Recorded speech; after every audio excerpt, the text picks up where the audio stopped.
Yeah, this is my exact jacket I wore in 7th grade. Oh, maybe not, but you get the idea. Back in 7th grade, this girl says to me, "Have you been to kindergarten? Because you're acting like you haven't." Wow, that sums up all my interaction with girls in junior high. Those junior high years, I don't know about you, but for me they were awkward. If for a 13-year-old, especially if you're as thin as I was. How thin? I was swimming in a lake one summer and a dog came out to fetch me 3 times. Of course, junior highers are all too skilled at spotting shortcomings and pointing them out to you, as if you had no idea. "I'm scrawny? You're kidding." I was also one of the shortest kids in our class. Almost overnight, the girls just shot up about 4 feet, towering over us boys. We were bonsai trees in a world of old-growth redwoods. What happened to my coat?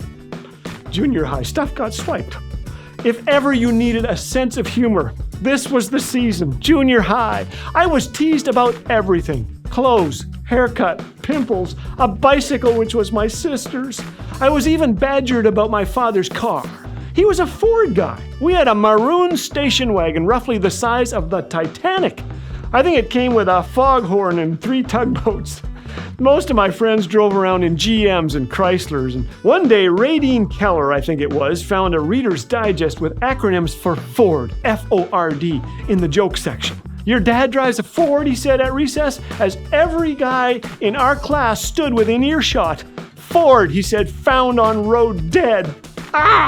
This was possibly the funniest thing said thus far in grade 7. The guys could not stop laughing for days.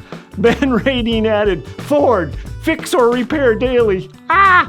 For 2 days they snickered at me because of my father's car. And then I found that Reader's Digest. The following day, thanks to the miracle of memorization, I held court at recess. "What does your dad drive?" I asked. "Pontiac," said one. "Ha! Pontiac! Plenty of noises that irritate and clank." "Dodge," said another. D-O-D-G-E. "Ha! Drips oil, drips grease everywhere." "Chev, cheap, hippie, escape vehicle." In no time, all of us were smiling. Next thing we knew, we were playing soccer together.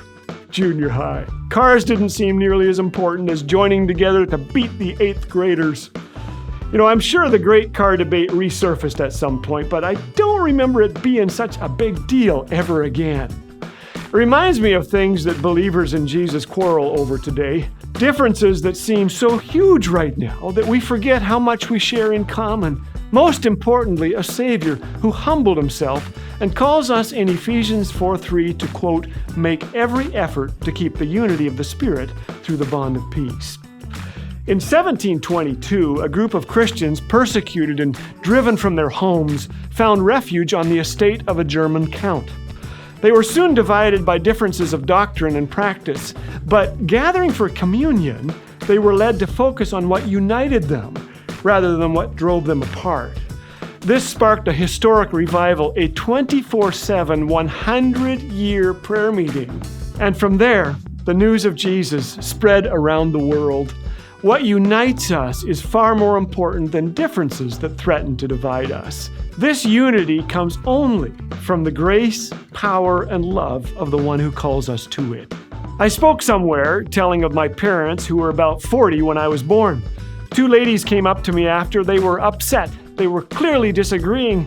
One said, "I don't think mothers should have children after 35. What about you?" I said, "I agree completely. 35 is a lot of children."